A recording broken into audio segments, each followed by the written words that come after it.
దట్టంగా వయ్యారం విట్టంగా వరుణై వచ్చాగా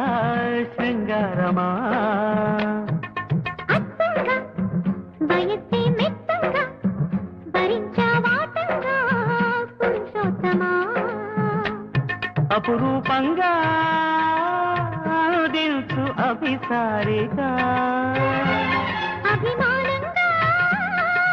బంధించు తవి తీరగా కోయని కూసే తీయని ఊసే దారులు కాసే తీరని ఆసే కాముడికెదురేగా